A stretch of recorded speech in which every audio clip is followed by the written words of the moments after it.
significance of the Bimini Road. Why would they dismiss that? Well, they say they say it's totally natural. Come on, is it? Go back to that image again. Looking at some other ones. Listen, but this is the argument. Go back to that image that we just saw. Yeah, Like, are you sure? As somebody who spent a lot of time diving on the Bimini Road, I can tell you I absolutely do not think it's natural. I think it's a man-made structure. But the argument is that it's a kind of beach rock that forms in these blocky formations. Does it? Is that yes, beach rock does form in blocky formations. But here I believe that the beach rock has been used as a construction material. But I repeat, the key issue is not whether the Bimini Road is man-made or not. The key issue is that it features on a map above water.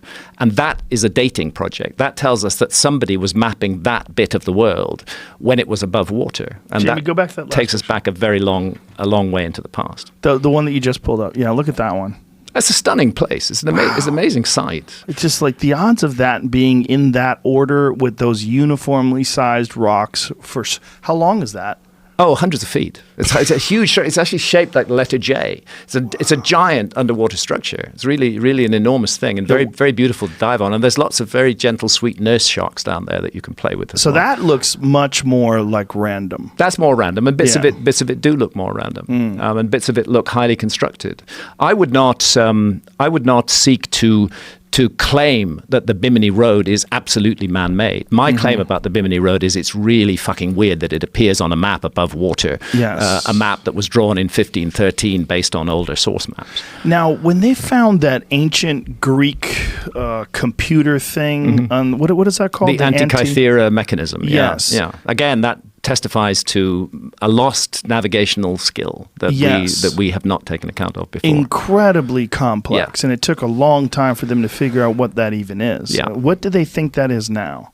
It tracks the movements of the planets. It's a navigational device. It's a geared, cogged system that allows you to track the passage of time and figure out where you are. It's some kind of navigational device. It's not fully understood. And yet. How old is that?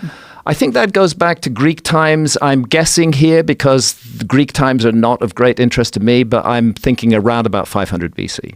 So at least 2,000 years old, 2,000 plus, and we know that there had to be more than one of these things. Yes, you can't have something like that without a vast effort behind it. Yeah. Human beings were working on creating this geared and cogged machinery that reflected the patterns. Oh, is that a recreation of it? That's a recreation. Wow. Of something like it. Yeah. Can you buy one of those? That looks like you could buy that, dude. Bookmark that. Yeah. We need one right there, right next to the plasticells. So such a thing is a cultural artifact which doesn't just appear out of nowhere. It has to have a context. It has to have a background. And again, my suggestion would be perhaps a secret technology. It's very odd that very few of these have been found, and it may be that ship owners and navigators in Greek times were extremely careful about who they shared this technology with. Of course, it may have been as top secret as nuclear power is in our world today. Oh, that makes sense. But the fact is that then we have to. It exists. It's real. Yes. It's there. Yeah. And then we must consider what's behind it? What led to that? Is that just the latest manifestation of something that goes much more deeply back into human culture? And I think that is. I suppose my main message is that we have a so far untold backstory, that we're concentrating entirely on the front story, and the backstory is missing, very largely missing from the picture. And what I've tried to do is to fill in bits of the backstory. Do you have anything in this book about the Olmecs? No, not really. I mentioned them briefly. I explored the Olmec mystery in considerable depth. Could you explain that to people that maybe in Fingerprints of the Gods? Yes. So it's considered to be the earliest high culture of Central America. Everybody's heard about the Aztecs. Everybody's heard about the Maya.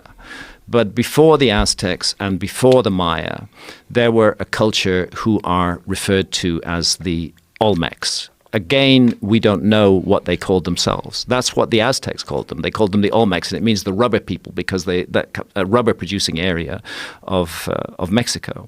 They worked in giant megalithic constructions. What they're most famous for is these huge carved human heads, which can be on a scale of up to 20 to 25 tons in weight, and which have curious features, which have been interpreted variously as Polynesian, African, don't look like classic Native American features. Keep that up. But one of the things I've realized is that there is no classic Native American feature. That Native Americans are have a very complex genetic story with very many different elements brought into it, and we shouldn't be necessarily surprised by the supposedly non-Native American look of these Olmec heads. What do we think those helmets were that they were wearing? Nobody knows, because no physical example of such a helmet has ever been found, just like no physical example of an Egyptian pharaoh's crown has ever been found. All we see is the stone reproductions of them. Do they universally wear these helmets in these stone reproductions? They pretty much all wear these helmets in the Olmec stonework. There's another fascinating figure from La Venta, one of the Olmec sites, which is the earliest ever image of a plumed or feathered serpent.